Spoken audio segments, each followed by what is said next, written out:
السلام عليكم ورحمة الله وبركاته.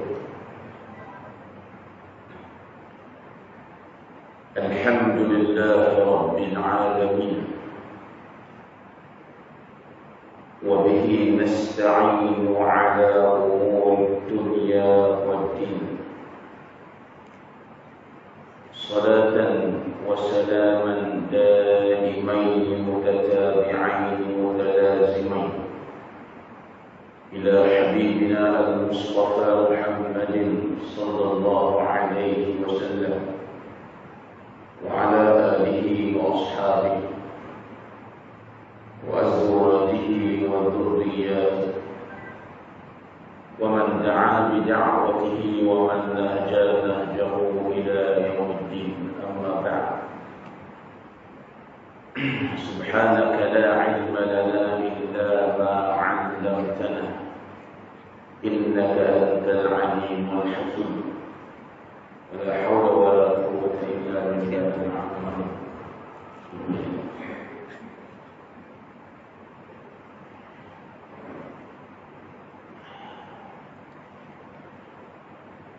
Muslimin, muslimat, mukminin, mukminat yang dirahmati Allah, alhamdulillah, puji dan syukur bagi Allah Subhanahu wa taala atas limpah kurnianya dan izinnya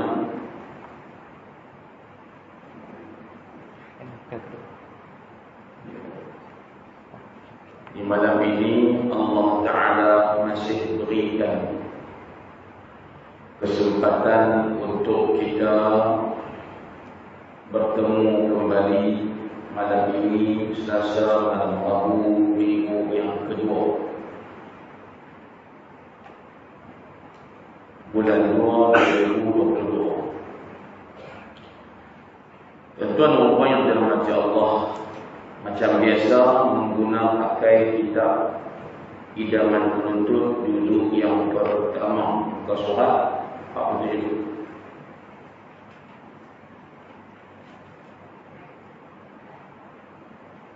Bukan.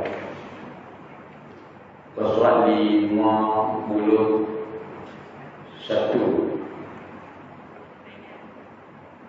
Rukun sembahyang baru nak masuk. Baik tuan-tuan dan puan yang dirahmati Allah, insya-Allah malam ni sambung balik pengajian kita muka surat 51. Tajuk kita ialah rukun sembahyang. Baca. Kata guru kita yang mulia rahimahullah taala, Tuan Guru Al-Hajj Abdul Ghani ibn Yahya, rukun sembahyang. Statement 36. Rukun maknanya juzuk atau tiang bagi sesuatu lembaga. Dan rukun sembahyang maknanya juzuk-juzuk yang tersusun daripadanya hakikat sembahyang pada syarak. Adalah rukun sembahyang itu 13 perkara. Itu kiraan itu dengan dijadikan tumakninah pada 4 tempat sebagai sifat bagi rukun-rukun itu. Maka jika diasingkan jadi 17 rukun sembahyang. Tuan-tuan, sebelum kita masuk satu-satu tentang 13 rukun tersebut,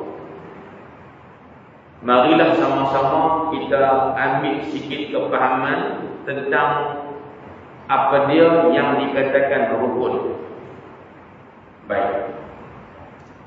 Tuan-tuan, kita bila berbuat sesuatu amalan, baik ibadat ataupun muamalat ataupun dalam bab munakahat ataupun dalam bab jenayah syariah, dia setiap benda, setiap isu yang dibincangkan untuk jadi ataupun tak jadi, pertama dia kena ada rukun.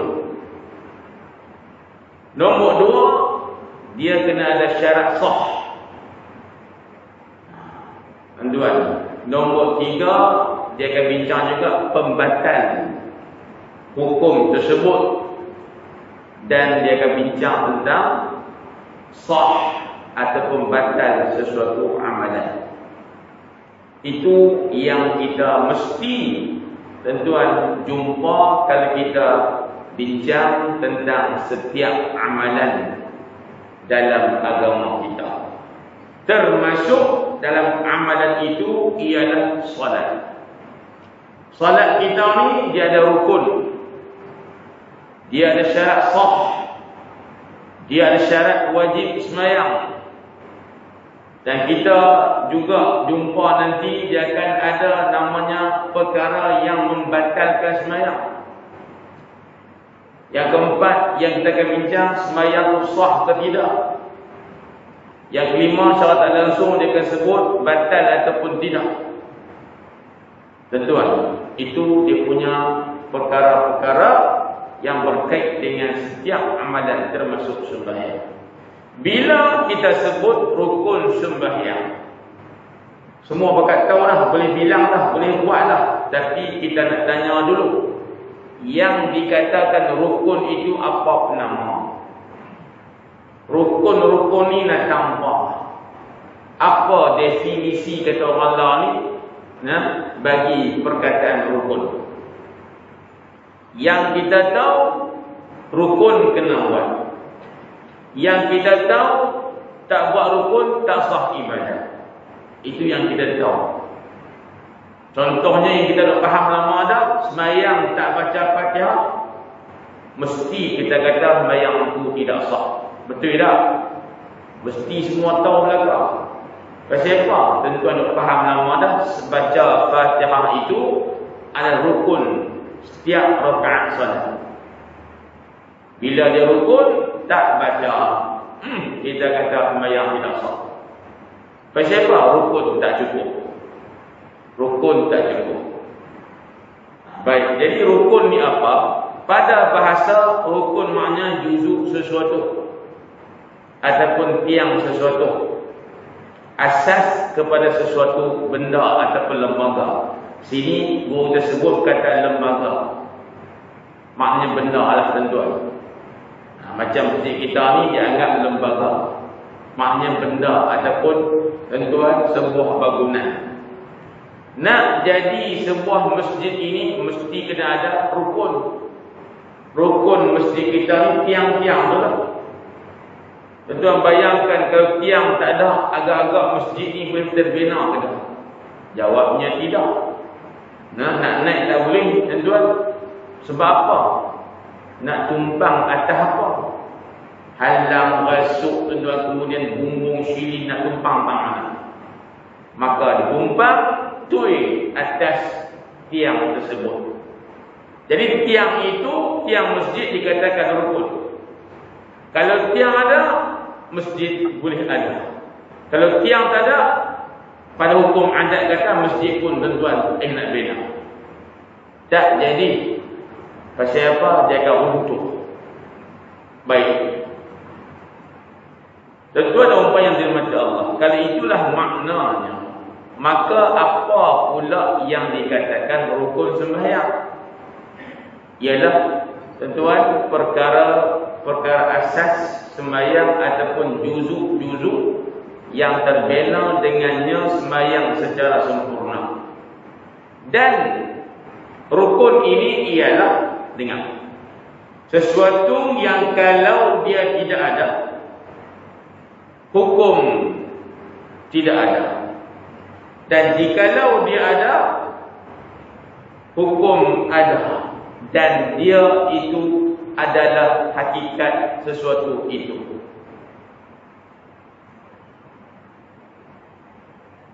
Baik.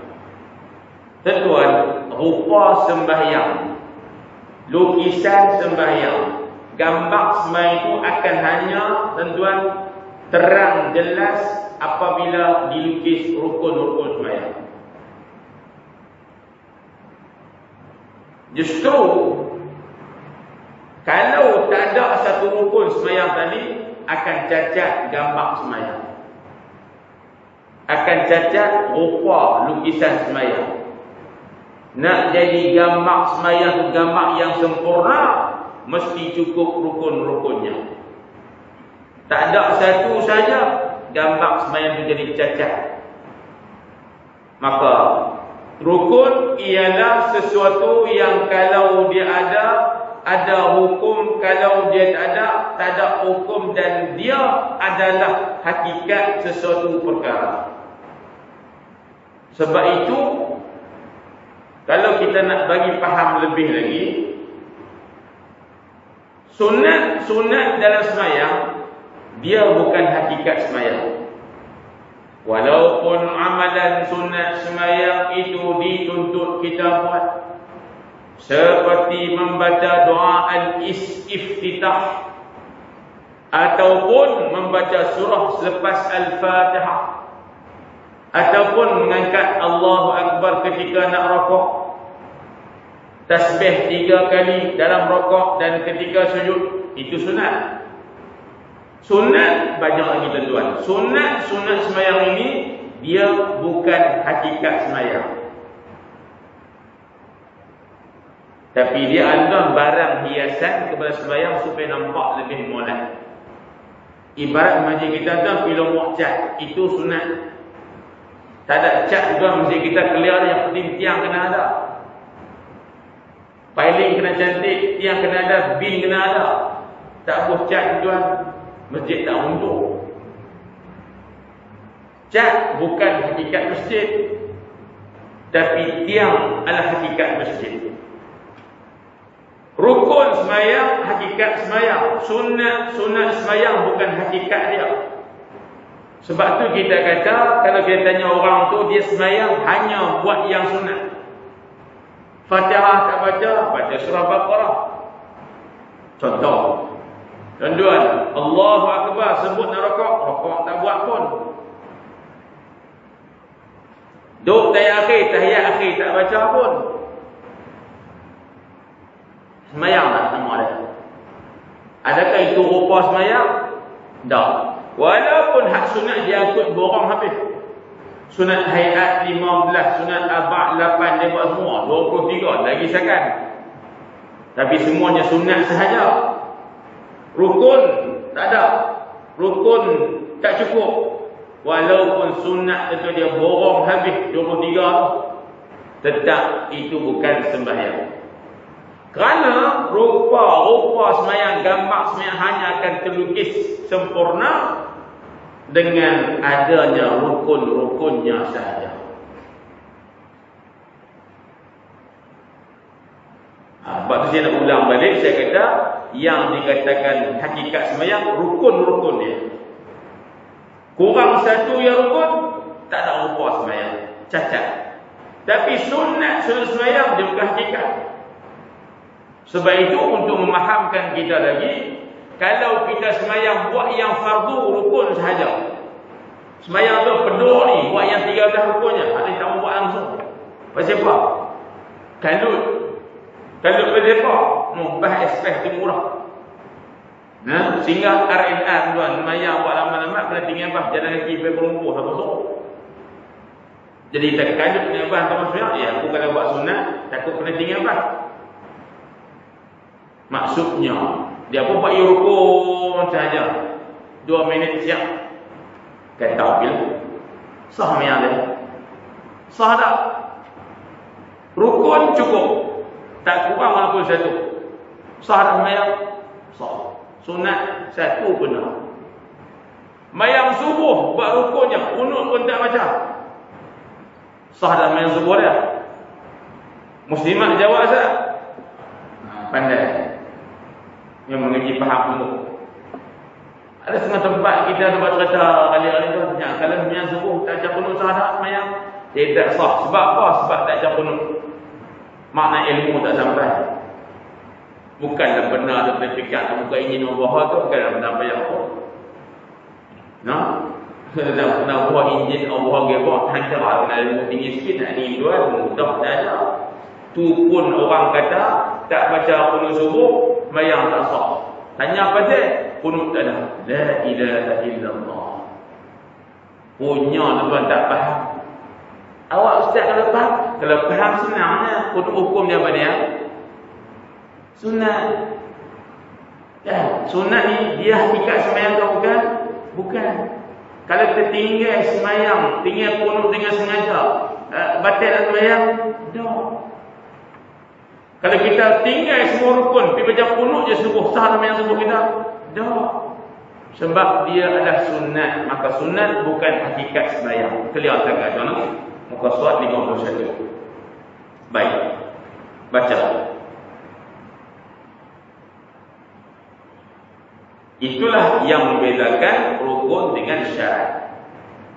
Syarat sah sesuatu ibadat ialah sesuatu yang mesti ada untuk sah ibadat. Tapi kalau dia ada pun kadang-kadang mayat tak sah juga kerana sebab-sebab yang lain. Dan syarat bukan hakikat ibadat. Sebab itu syarat berlaku sebelum ibadat. Syarat sah wudu sebelum ibadat, menghadap kiblat sebelum sembahyang, tutup aurat sebelum sembahyang, kena buat dah. Bukan salah faham lah ustaz, kalau tutup aurat sebelum sembahyang ni tuan bukan begitu. Maknanya dia punya preparation dia tu kena buat sebelum sembahyang lagi. Itu syarat. Syarat sah. Jadi syarat dia bukan hakikat sesuatu amalan. Baik. Selesai tuan. Saya harap semua boleh faham clear yang tu. Apa dia rukun? Dia sesuatu yang wajib dilakukan dan dia adalah ketentuan hakikat sesuatu ibadat. Rukun sembahyang ialah hakikat sembahyang. Selesai.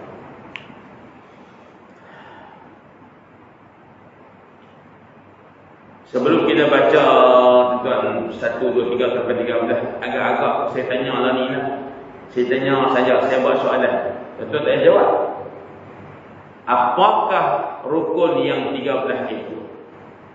Topik kasar. Ambil masa seminit. Kita ingat balik. 1, 2, 3, 4, 5, nampak lagi 6, 7. Lepas dia pegang lah. Lepas sampai sujud pertama, tu antara sujud 7 sampai sujud, tu antara sujud. Lepas tu apa dia? Lepas tu dia juga, dia bisa bola tadi. Dia mula pening lah. Dia tu tengok apa main tau. Tahiyat akhir 9. Selawat atas Nabi 10. Duduk tahiyat akhir 11. Beri salam pertama 12. Satu tu tak jumpa. Apa dia?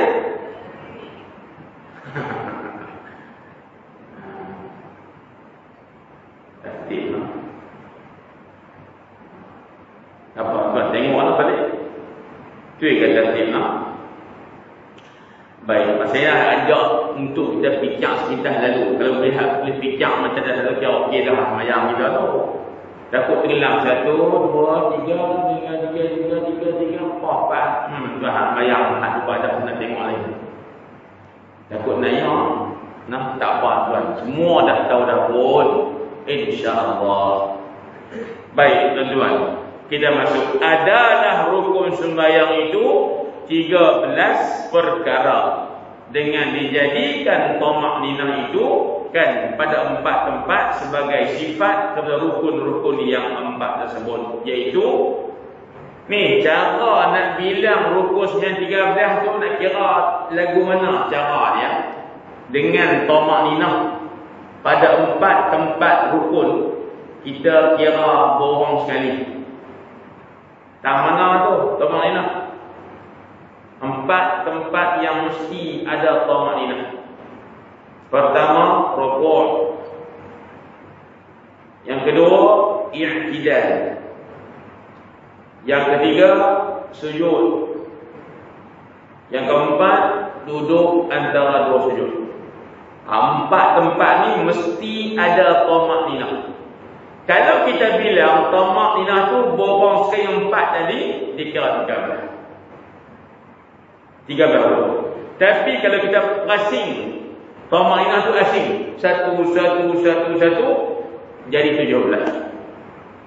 Kalau kata kan, Ustaz hak saya mengaji hari tu ni rukun sembahyang 17, kok mana pula? Ustaz 13 saja, maka sembahyang saya lebih lagi ya? Bukan begitu. Buat sama saja, tapi cara kira tu. Faham dah ni? Yang 17 kira lagu mana? Rokok satu rukun, i'tidal rukun pula. Rokok satu rukun, tamak-ninah satu. I'tidal rukun, tamak-ninah rukun pula.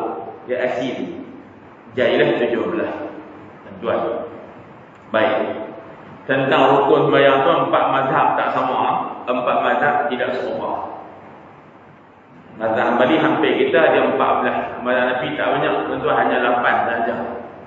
Tak banyak. Jadi walaupun kita guna Quran yang sama, hadis Nabi juga tentang sekalian yang sama, tapi faham ulama berbeza.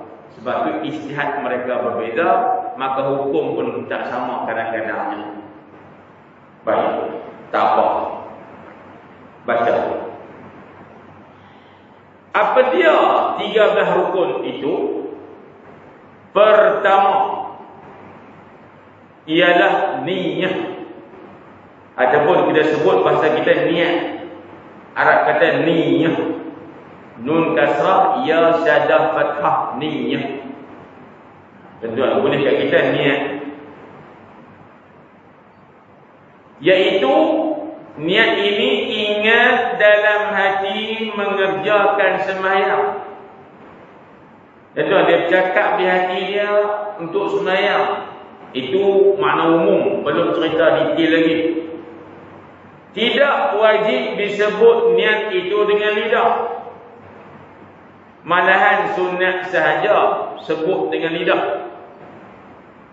Pasal apa? Supaya lidah itu boleh menolong hati ketika berniat saat lagi. Ambil yang tu dulu. Niatnya apa?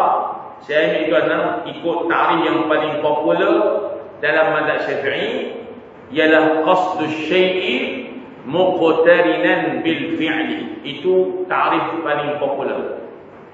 Itu ta'rif al-Imam Al-Mawardi rahimahullah. Yang dikatakan niat ni qasdu, berniat dengan sengaja. Syai' untuk buat sesuatu. Berniat buat sesuatu, muqtarinan disertakan bi fi'lihi dengan melakukan dia. Ambil yang tu faham bagi elok. Sebab tu kalau kita buat soalan, ustaz dia niat dululah hati baru takbir Allah Akbar. Sahadat sembahyang dia. Dia niat siap-siap dalam hati dia, aku sembahyang fardu isya 4 rakaat makmuman lillahi ta'ala dalam hati, bukan di mulut, di hati. Kemudian baru Allah Akbar. Oh, patut dia takbir cepat sangat, pendek sebab dia niat dulu. Soalan kita, hati kedak lagu tu. Standardnya hukum asalnya tak sah. Pasal yang kata niat tu mesti ada semasa mula sembahyang. Lagi tak mula sembahyang, niat tak laku. Mula dah niat masa tu, barulah laku valid kata orang putih. Tuan. Sama juga kalau dah mula, hak mula tu habis dah, baru niat kat hati juga. Sebab belajar, sebab terlepas time. Dia nak niat ada semasa mula. Sebelum mula niat tak laku.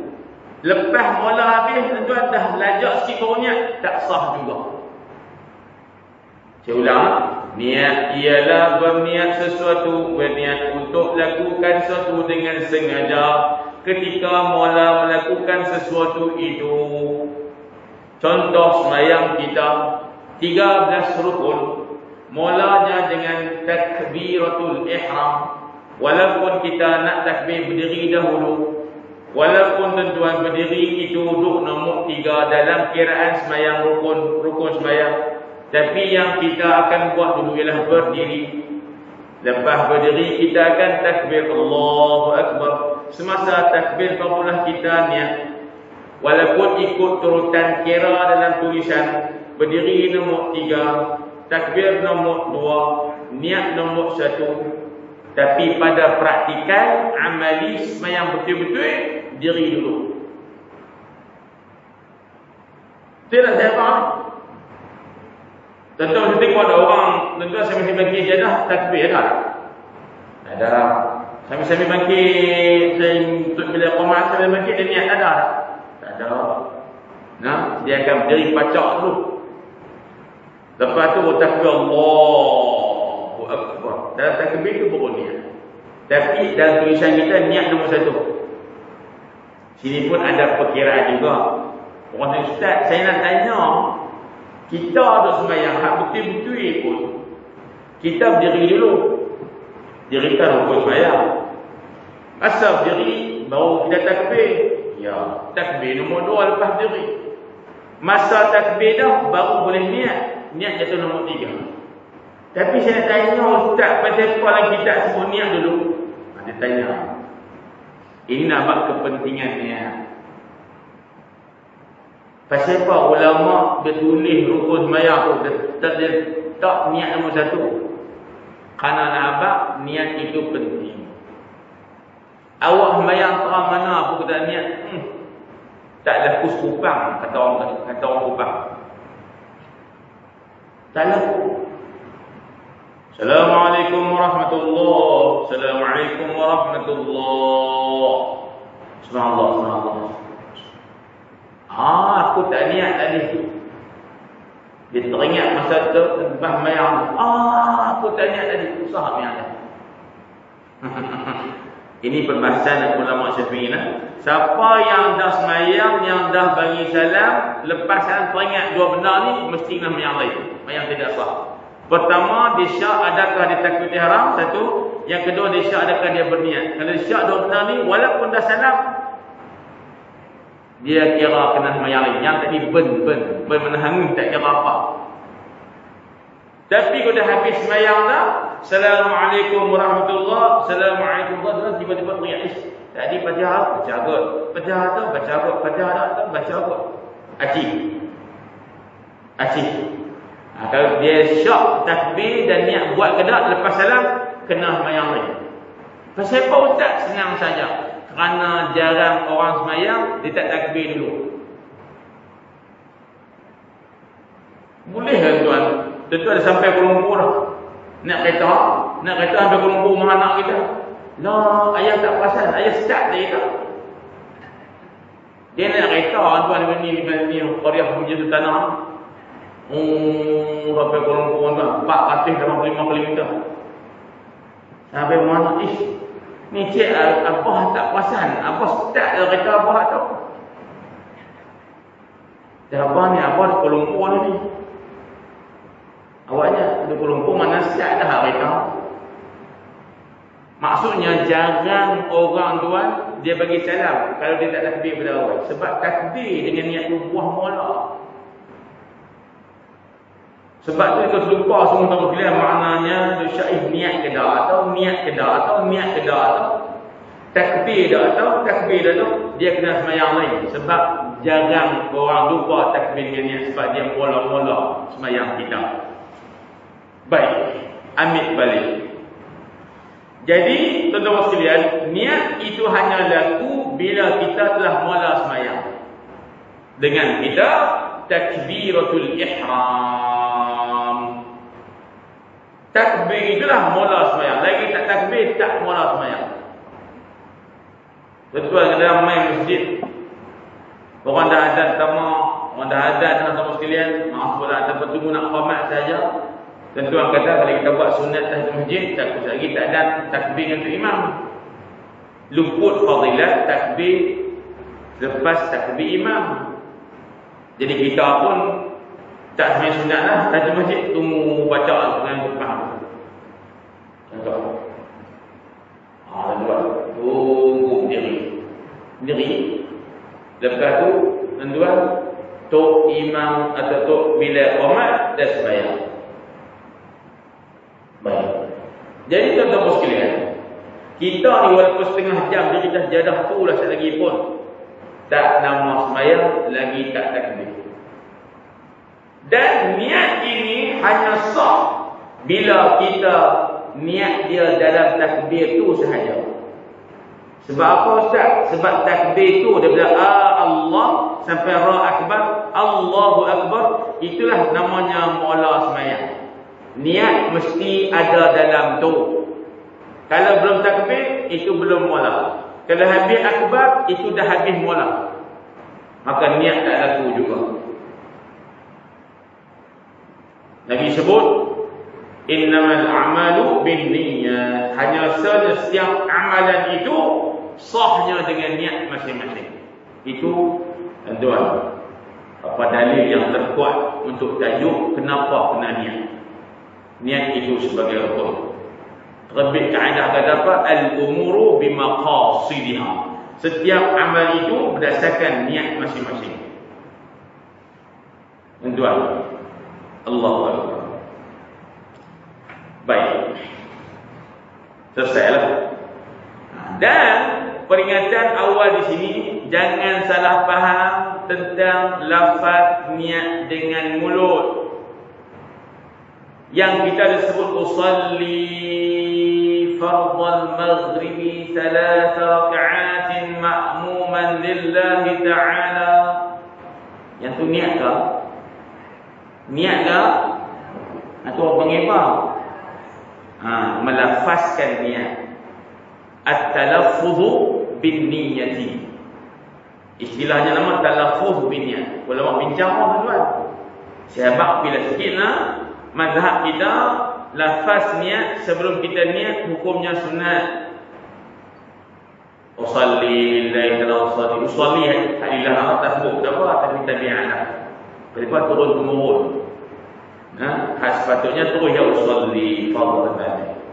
Sebutan di mulut usalli itu, dia bagi lafaznya itu hukumnya sunat.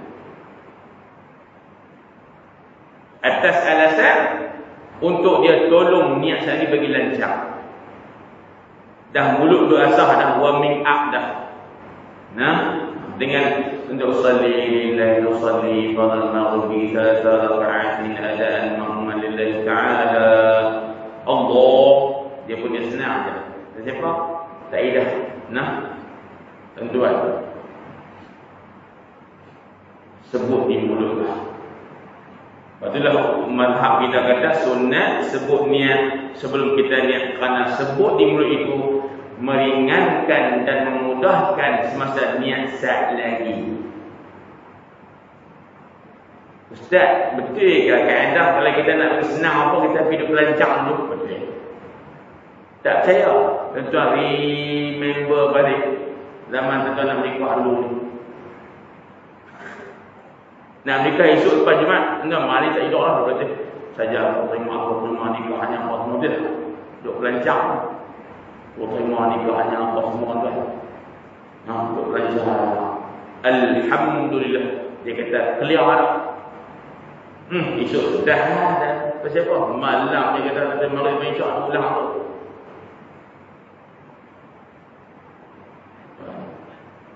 Tak mesti nak bagi tahu. Kita ni faham lagu tu lah. Benda apa-apa nak bagi lancar, kita test dulu. Kita pelancak dulu. Cara pelancak ni macam-macam. Niat di hati, dia bukan di mulut. Tapi nak bagi niat di hati lancar, senang elok, kita pelancak di mulut. Sebab apa agak-agak? Sebab mulut cakap itu adalah tuan perbuatan kita. Dan perbuatan kita, setiap perbuatan kita akan bermula dengan azam. Niat di hati juga. Semasa tuan nak sebut saja aku sembahyang tu pun, sebenarnya hati telah berkata demikian. Sebab itu bila kita nak niat saat ini tuan, dia jadi ringan. Sebab masa awak nak kata usalli tu pun, hati awak yang bisik suruh kata lagu tu. Tiba-tiba bila nak sembahyang lagi ni, tuan niat di hati saja lancar. Pasal apa? Tak diidah penerah dah sekali. Pasal apa? Masa nak kata usalli tu pun hati tu hamba. kata lagu ni usalli gini. Tidak. Betul ya sahabat ni? Orang nak cari alasan. Betul ke yang kita lafaznya di mulut boleh melancarkan niat di hati? Jawabnya ya. Kenapa demikian? Kerana masa awak nak sebut di mulut tu pun hati turut sebut dah. Ni macam lah tuan. Saya nak cakap dekat tuan lah ni. Satu kalimat saya nak cakap, saya kena fikir di otak saya dulu. Bukan cakap terbit tanpa sengaja. Nak cakap sepatah lah dalam musuh terbit ni, main dari otak dulu. Hati kata cakap.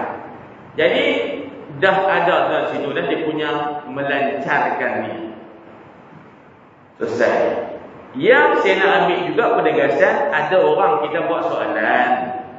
Ni dia sembahyang. Tunggu je tuan. Pasal apa kalau nak diganti imam nak rokok? Masuk masjid lewat sikit. Bukan hari pertama, masjid dulu. Hanya hari Jumaat. Dengan khutbah di rumah, main sembahyang masjid hujung boleh kata kalau masjid kat rumah, ya Allah. Nah, keluar video sikit dua langkah pagar. Nah, ni saja main dengan khutbah masjid juga. Maksud saya, imam main dua lambat. Imam nak rokok dah. Masuk masjid tu, imam rokok dah. Dia kata kena usalli naya. Takut tak ada rokok untuk imam, lepas satu rakaat. Dia pun baca lagi. Bertempang, Allahu Akbar. Kita akan masuk masjid tu, pacak kaki tu terus Allahu Akbar. Niat sempurna lah. Kemudian Allahu Akbar rokok dan dengan tu imam. Tapi yang nak cerita orang sebelah. Orang sebelah cerita sebab dia main-main jemaah saja, mengaji tak main. Dia fikir, kawan ni banyak tak sah dah Ustaz. Kawan ni banyak tak sah dah main lewat. Tapi awal dia tak tahu usalli pun. Main-main baca aki Allahu Akbar terus. Tuan, hak kau senang main tak senang. Saya lagi pun nak tegur dia juga. Kesian kat dia, ada lewat tu kau main tak sah. Nanya.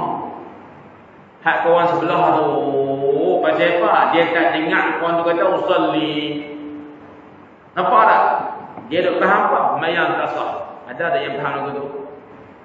Ada ke tak? Ada ke tak yang faham lagu tu? Ada. Biasa tanya, kalau kita masuk sembahyang tak sebut usalli sampai habis, terus takbir Allahu Akbar, sembahyang sah tak? Dia kata dah. Pasal apa tak sah? Sebab dia tak kata usalli. Maknanya sekalian tak faham. Dia tak faham. Pasal apa? Hanya ilmu dengan ikut-ikut orang. Main bayang masjid, imam dia kata usalli. Tok bila pun kata usalli. Makmum semua kata usalli. Duk di rumah tengok mak namanya usalli juga. Tuan bayang di rumah tuan pun usalli. Tiba-tiba tak kata usalli, dia kata tak sah. Sebab diikut orang, bukan ikut ilmu.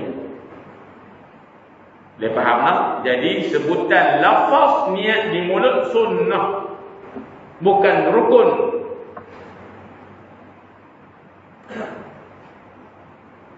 Siapa yang dah lancar dah tuan, terus ya. Ni kawan betul-betul pun tuan kadang-kadang tahu juga. Dia tahu dah rukun, lafaz yang itu sunat untuk belancak niat. Tapi dia melancak dah sebab ahli ibadah. Masuk masjid, mayang tu lewat sikit, imam dah tuan takbir lama, atau imam dah nak rokok. Nah, lagi nak kena gaya tuan, imam nak rokok kedua rakaat hari Jumaat. Lagi nanya. Dia dah usalli, duduk pergi ada masuk. Usalli fadl Jumaat fi raka'ati imam rakaat Allahu Akbar. Dia dah usalli tuan. Dalam imam bangun rakaat kedua, dia ada usalli lagi. Jika sengaja nak tinggal Jumaat, syarat sah Jumaat mesti sekurang-kurangnya dapat satu rakaat dengan salat imam Jumaat. Kalau tak dapat satu rakaat, dia anggap dia bukan Jumaat, dapat zuhur. Punca dia tak dapat rakaat, ana usalli lillahi ta'ala. Tak ada juga. Imam sami Allahu liman hamidah. Tuan, dia kalau gabung, lepas dia kata. Tuan, takbir imam tahiyat akhir dah. Terlepas Jumaat hari tu, kerana dia salah faham, kerana dia kata tak kata usalli, takut sembahyang tak sah. Akhirnya dia ulul kata usalli tuan sampai terlepas rakaat akhir dengan terima Jumaat, maka dia telah sengaja tinggal Jumaat pada hari itu, tuan dia anggap berdosa. Atas kecuaiannya kerana dia tak belajar betul-betul faham apa yang dikatakan rukun dan sunat dan sebagainya. Baik.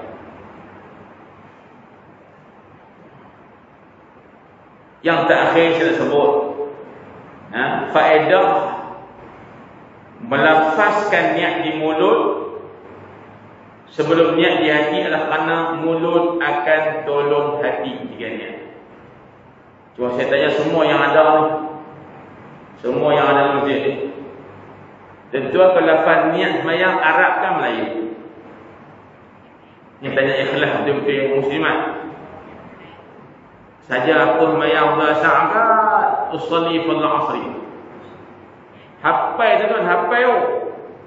Bahasa Arab dia tak? Semua yang ada muslimin muslimat kalau lafaz niat sembahyang mesti bahasa Arab. Tahdilah dalam Allah Taala dia memang di sebelah kita.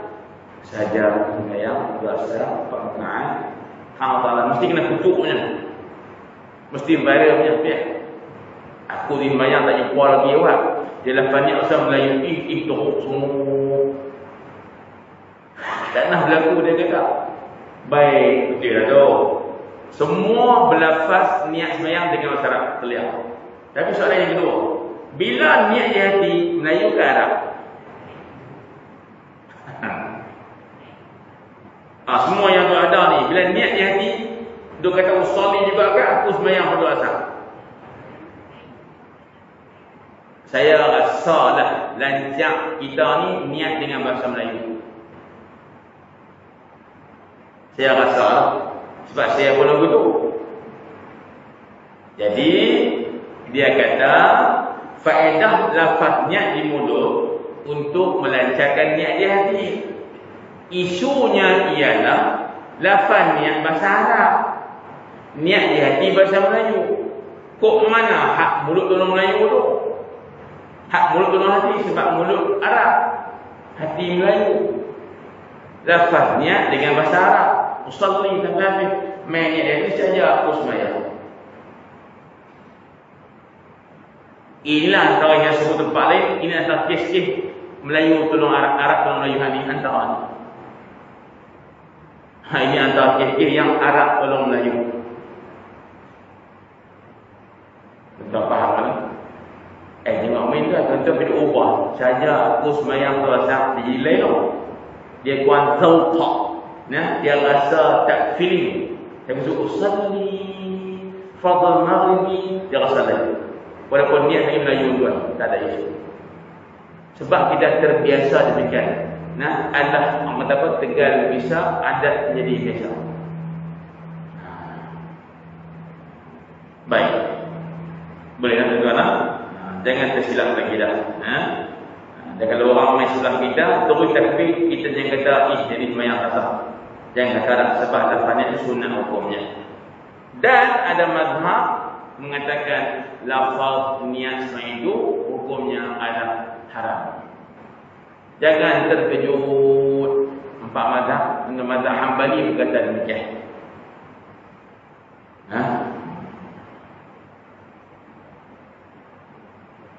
Sebab saya nak pesan juga untuk pergi tempat lain, nanti ke Mekah ke usalli fardhu al-maghribi 3 raka'atin adaan li Allah wa kamu tak apa yang usalli awal tu. Kalau sebelah tu dia kena orang yang keras sikit, dia tunggu kita nak habis bayar. Kita akhir bid'ah. Mada fa'ada hadha bid'atun dhalalah.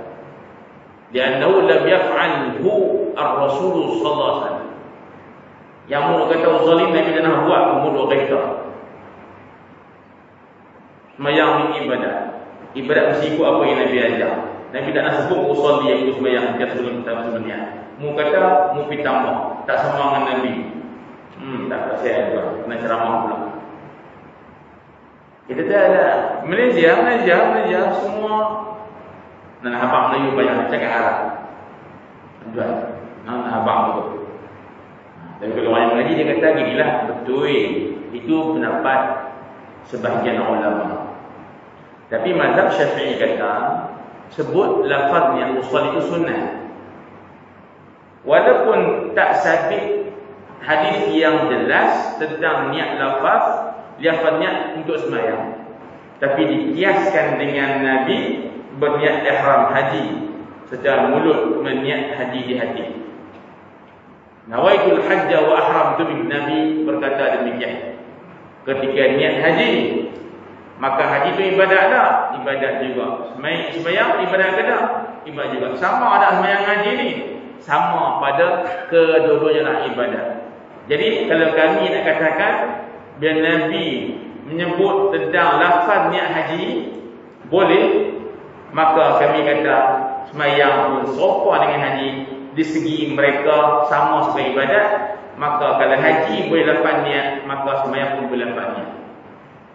Dan tuan, ini bukan benar Ahli Sunnah wal Jamaah ataupun Wahabi, bahawa inilah khilaf 4 mazhab. Tak ada kaitan pun.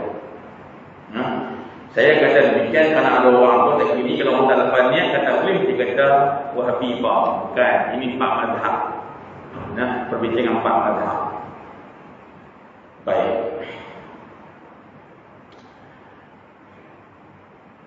Selesai nak? Baik, kita masuk yang pertama. Yang pertama daripada rukun niat. Dan kau kena pegang niat mesti ada. Tak ada niat, tak ada sembahyang. Niat adalah rukun sembahyang. Niat adalah tiang sembahyang. Niat tak ada, sembahyang tak ada. Bila sebut demikian, nak kena niat, tanya pula, Ustaz, saya kalau saya nak niat sembahyang, saya nak kata apa lah hati saya? Apa yang saya nak kena kata dalam hati saya supaya niat tu jadi niat yang sah? Nak jawabnya, kita kata lagu ni. Mu nak sembahyang apa? Mu nak sembahyang apa? Fardu ke sunnah ke? Tak sama cara niat. Yang kedua, sunnah tu pula, mu nak sembahyang sunnah apa? Sunnah yang bersebabkah? Sunnah yang ada waktukah? Sunnah yang tak ada pasal apa? Sunnah mutlak. Tak sama juga. Jadi ke depan ni kita akan bincang kalau niat sembahyang fardu nak kena kata apa yang wajib kena kata. Main sunat bersebab, main sunat berwaktu, hak ni nak niat nak kena kata apa? Dan yang ketiga, sunat mutlak yang tak ada sebab, yang tak ada masa. Sunat mutlak ni bukan kerana sebab apa-apa, bukan kerana masa yang tentu. Sunat mutlak ni kalau sembahyang sebagai sunat mutlak, nak niat apa? Ada 3 tuan pembahagian. Apa yang kita nak kena niat untuk sembahyang fardu? Apa yang kita nak kena niat di hati kita untuk sunat yang bersebab atau sunat yang ada masa tertentu? Dan apa yang kita nak kena niat dalam hati bila kita sembahyang sunat mutlak?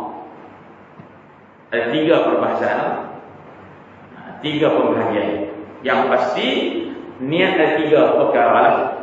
Qasdun, ta'arudun, ta'yinun. Qasad, ta'arud, ta'yin. Itu 3 benda yang akan bincang bila disebut tentang niat. Baik. Jadi yang perlu kita baca tuan. Kita waktu bulan depan. Boleh guna. InsyaAllah bulan depan harusnya kita akan sebut pertamanya ialah niat ketika sembahyang fardu. Nak kena kata apa dalam hati kita, tutup kita. Saya nak tambah sikit lagi tuan-tuan sekalian tentang niat dengan mulut. Mulut kata lain, niat kata lain. Nak pakai yang mana? Kita nak main insya' lagi ni. Insya' lagi, insya-Allah. Kita baca kaki, imam dah takbir, kita pun usalli fardhu subhi raka'atain adaan ma'muman lillahi ta'ala. Allah saja kami yang insya-Allah ta'ala. Mulut tuan pi silap kata nak bayang subuh. Masa niat di hati betul ya main insya'. Sah dah semayang dia sebagai semayang insya'. Sebab apa ustaz tanya? Sebab hati tak sama dengan mulut. Mulut pergi kata subuh, nah, tapi niat betul untuk niat semayang insya'. Besar dah semayang dia. Sah, kerana yang dikira di hati bukan di mulut. Boleh. Tapi yang buat lagu tu tambah lagi suara dekat duduk belakang di imam main insya'. Imam baru je lepas takbir main insya', dia usalli fardhu raka'at ni makmum kita Allahu akbar. Kesian kat imam. Kesian kat imam. Dia fikir Allah makhluk mana ni suara ni, orang main insya' main subuh dah. Nah, dia ni sama dulu puakan kepahat tak wajib bayar kat belakang tu. Mana mungkin orang gila lah kot. Ada orang punca dia kata main insya' niat subuh lagi terah tu usalli fardhu raka'at makmum kita. Kesian kat imam. Daripada awal memang sampai sudah fikir kawan tu. Siapa apa ni? Orang mana? 3 suku ke apa? Dapat suku. Tak sadar ni, mau jumpa mana ni? Dah seorang orang pula, aku lah kena dia macam kesian kat imam. Pahala kurang mana tu? Okey, yang kita nak abangnya, kalau mulut tak sama dengan hati, yang dikira adalah apa yang di hati. Clear? Baik. Yang kedua, dia nak main isyak, pergi sebut isyak, betul tak? Usalli fardhu isya'i arba' raka'atin ada al-ma'mul ta'ala Allahu akbar. Maksudnya, saja aku membayang pada subuh 2 rakaat qada'an lillahi ta'ala. Boleh? Dia niat subuh qada pula tu. Mulut sebut isyak ikut imam, tapi masa dia nak qada subuh pagi tadi. Dia kalut kerja tuan, subuh tak nak qada walaupun tinggal tadi. Dia tak nak qada pagi, hari tak nak qada, petang tak ada. Dia dah teringat masa main isyak tak lagi ni. Kan dia pun tuan ikut imam sebut isyak, usalli fa isyak. Bila main niat tuan dia biniat aku main subuh 2 rakaat qada'an makmuman lillahi ta'ala niat dia. Tanya Abi. Baik nak bayang Allah tanya dia.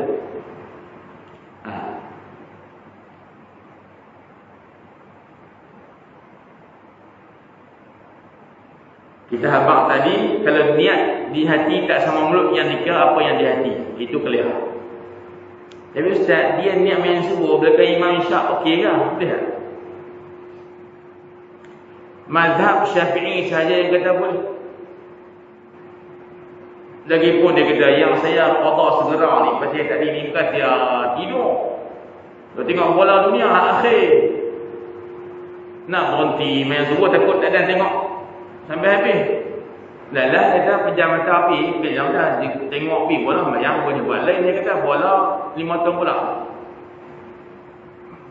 Mana ditinggal main dengan sengaja. Yang tinggal main sengaja wajib qada segera. Duk tangguh dosa tangguh sampai isyak dia tak mau tangguh dah. Takut mati naya malam ni. Dia potong qada subuh belakang imam isyak ni. Banyak orang tanya, tertanya-tanya sebab ustaz isyak 4 rakaat, dia 2 rakaat dah buat lagu nak. Itu senang saja tak usul. Tidak. Macam tamu kita ada, dia makan lalu. Menambah baknya kita tu makan setengah dah habis. Tapi kita buat lambat supaya apa? Basuh tengah telinga dia juga. Kita nak menambah, perut tak besar. Hak kawan tu tambah, tu sedap tambah. Kita tu rumah ni makan tak banyak. Nak basuh tangan dulu. Takut kuasa kita berhenti juga. Nampak ada menambah sedap. Kita buat lambat, tapi masa habis sama. Kita sepingan jam 4. Acik lah tu. Boleh. Kita tu mayang 2 rakaat, tunggu tandu. Kita qada subuh sampai rakaat tunggu tandu tahiyat akhir tu. Imam bangun tambah rakaat 3. Kan? Rakaat 4 sampai tahiyat akhir kita tunggu tandu lah. Imam salam, kita bersalam dengan dia. Monika bagus juga walaupun tak mayang subuh. Awaknya tunggu tu imam tu habis, bagus juga. Aku tambah tunggu imam tu bagus, tapi lepas mayang subuh aku tak payah. Tapi nak abang kata, tak apa. Cuma yang tak boleh kalau dia pinjam subuh dia main isyak. Tak boleh. Ustaz, dia niat di hati saja aku mayang subuh 2 rakaat tak tak. Allah. Dia main isyak 4 rakaat, tak sah mayang tu sebab niat tak serupa bikin. Mau niat boleh, buat boleh, mana boleh. Niat subuh 2 rakaat pergi buat 4. Jam. Satu isu je, niat lain buat dan boleh. Dan kena niat lagu tu. Orang yang mai sembahyang Jumaat lewat sampai-sampai imam dah tentuan duduk tahiyat akhir. Dia tak sempat dapat satu rakaat dengan untuk imam Jumaat. Maka dia tuan bila masuk ni confirm aku kena buat lohok. Confirm aku kena buat 4 rakaat. Maka dia dah ikut imam semasa tu. Imam Jumaat duduk tahiyat akhir. Maka dia niat usalli fardhu Jum'ati. Rakaat ini makmuman lillahi ta'ala. Tapi dia akan bayar 4 rakaat. Ini satu kes yang niat tak serupa bikin tapi sah pada fiqh mazhab Syafi'i. Itu satu kes tu. Niat lain, niat kena lain, buat lagu lain. Disengajakan, bukan tak sengajakan. Disengajakan. Dia kena niat Jumaat tapi dia kena buat lagu. Itu satu kes sahaja. Kita katakan dia, hang ni siapa lambat sangat. Awaknya buat lawak. Alhamdulillah dia kata. Hak luar pagar tu Jumaat dah lawak pun dah hendak buat pun. Aku kan masuk mayang kira boleh buahlah dia alhamdulillah. Kalau aku tengok muhadam yang semua tak tengok. Orang khutbah orang mayang habis dua minum kopi. Bukan tegahan minum dah, hak kedai pada menikah sakan. Itu anak abang kata. Itu tajuk lain lah, itu tajuk lain. Tapi nak abang kata itu hukum dia. Baik. Dan tuan-tuan sekalian, niat sembahyang ni kena tanya lah. Antara syarat sah niat ialah jangan kita pi potong dia, jangan kita pi putuskan dia, jangan kita pi batalkan dia. Siapa-siapa yang telah niat semayang dan sedang semayang, tiba-tiba dalam semayang dia kelintah di hatinya benda yang boleh memutuskan sembayang, maka batal sembayang serta merta. Antaranya tengah-tengah semayang, lintah di hati aku tak mau semayang, batal dalam itu. Tengah semayang, semayang tangguh sekali ya. Batal dalam tu, berhenti semayang lain. Tengah-tengah semayang dia kata apa? Kalau imamnya kemudian dia pun naik jadi imam tengah terpaksa imam tak ada. Ada. Dia kata aku baca gagak dah baca tak sedap. Tadi imam tak ada apa naik. Tengah-tengah semayang tu dengar mutu tu yang mutu imam apa? Apa imam mai gitu berhenti. Walaupun dia tak berhenti. Walaupun dia tak berhenti. Kerana lindah aku kalau imam mai aku berhenti. Batal semayangnya lele tu.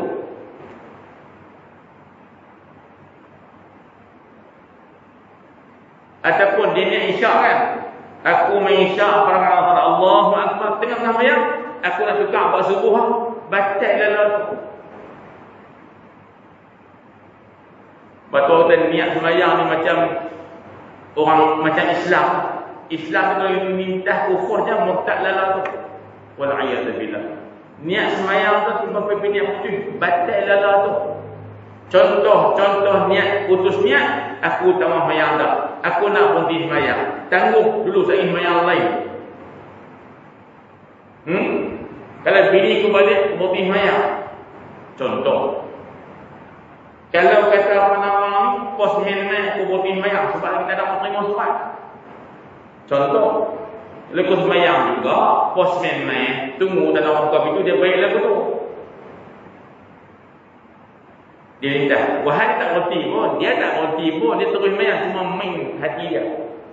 Jawapannya batal semayang kerana dia telah gagal untuk mengekalkan niat semayang itu sampai habis salam. Maksud kekalkan niat semayang bukan niat sampai habis semayang. Tidak melakukan niat yang boleh membatalkan niat semayang, itu maksudnya. Istidamatu an-niyah, kekalkan niat semayang untuk sah semayang. Bukan makna nak rokok niat, nak sujud niat. Bukan. Maksud kekal niat, jangan niat yang membatalkan niat tersebut. Niyatul qat'i, bahasa fiqh kata niyatul qat'i. Nah, tuan-tuan, itu sedikit penambahan untuk tajuknya. Insya-Allah taala kita akan jumpa lagi pada bulan hadapan. Mungkin dah kot no. Ada lagi pada puasa pula kita. Baik. Sedikit perkongsian tentang faraid, sikit saja. Lepas isu, balik isu, sikit saja. Tuan-tuan bos sekalian, yang bertanya ditanya, yaitu si mati meninggalkan ibu, ayah, 5 anak perempuan dan adik-beradik, lelaki seorang, perempuan seorang. Maka soalan yang ditanya, adakah adik-beradik si mati dapat pusaka? Pasal apa dia buat tanya? Sebab si mati tak ada anak lelaki. Jadi orang akan faham, bila tak ada anak lelaki, anak perempuan yang ramai mana pun, mereka makan habis. Anak perempuan ni, kalau anak lelaki tak ada, anak perempuan, kalau anak lelaki tak ada, si mati hanya ada anak perempuan, anak lelaki tak ada. Anak perempuan kalau dia seorang dapat 1/2. Kalau 2 ke atas, dia akan dapat 2/3. Benda beda sama-sama dia buat. Jadi dia nampak kalau anak perempuan saja, maka tak ada. Lepas tu dia bertanya, adakah adik-beradik si mati itu berhak dapat pusaka? Jawapannya begini.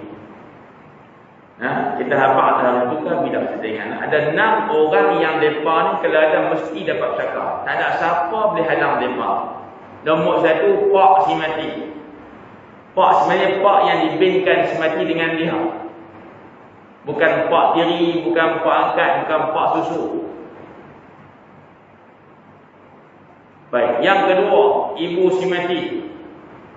Siapa ibu si mati? Ibu yang melahirkan dia, yang mengandungkan dia. Bukan yang menyusukan dia, bukan mak tiri dia, bukan mak angkat dia. Yang ketiga, suami si mati. Iaitu semasa isteri itu mati, lelaki itu masih suami dia. Masa perempuan mati, kawan itu masih suami dia. Itu pasangan atau suami yang disebut mesti dapat pusaka. Yang keempat, isteri si mati, iaitu isteri yang dia masih isteri semasa lelaki itu mati. Bukan bukan bekas sama. Dia nak semasa mati itu dia masih isteri. Walaupun dalam iddah itu dalam 2. Yang kelima ialah anak lelaki. Anak lelaki siapa? Anak si mati. Daripada benih dia, itulah anak dia. Bukan anak angkat, bukan anak susu, bukan tuan sebagainya. Yang ke-6 ialah anak perempuan si mati. Faham tak? Kalau siapa mati, 6 orang ni ada, maka mesti mereka dapat. Selesai. Kes tadi dalam muslim yang saya sebut tadi itu, si mati tidak ada anak lelaki. Dia ada mak, ada ayah dia, 5 anak perempuan dan 2 beradik. Seorang lelaki, seorang perempuan. Jawapannya, memang anak perempuan tak makan habis. Sebab perempuan makan tak banyak. Betul ya, perempuan ha? Perempuan makan tak banyak. Saya melawak tuan ha? Nak pergi dengan cara tuan makan sakan lagi tu. Tak apa, kita jawab lagi. Jadi akan ada baki. Baki tuan-tuan, siapa nak makan? Jawapannya bukan adik-beradik semati. Adik-beradik semati terhalang dapat pusaka semati kerana semati ada ayam.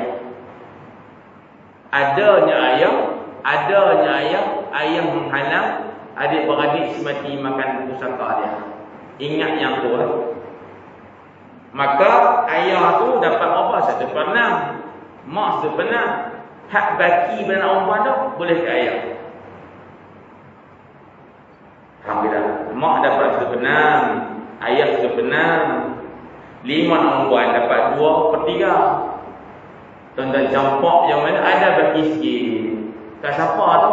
Dekat ayah punya asabah. Kenapa baik ayah baik mak? Sebab ayah nak nikah seorang lagi. Ada yang melawak atau kawan. Nah, sebab lelaki dia akan menjawab. Nah, besar Allah sekalian. Itu segi fiqh. Tapi maksud saya yang bertanya tu dia berasa adik-beradik semati dapat pusaka. Dia tahu boleh sikit-sikit apa lah. Sebab harta banyak juta dia kata. Sikit pun. Ya, apa tak payah langsung.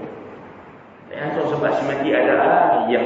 Ayah menghalang adik-beradik dapat pusaka. Nah, cukup cakap adalah Allah Subhanahu wa taala a'la wa a'lamu bis-shawab. Alhamdulillah wassalatu wassalamu ala Rasulillah wa ala alihi wa sahbihi wa man wala warzuqna fahman nabiyyin haqqan wa ilhaman malaikatil muqarrabin. Rabbana atina fid dunya hasanah wa fil akhirati hasanah wa qina adzaban nar. Walhamdulillahi rabbil alamin.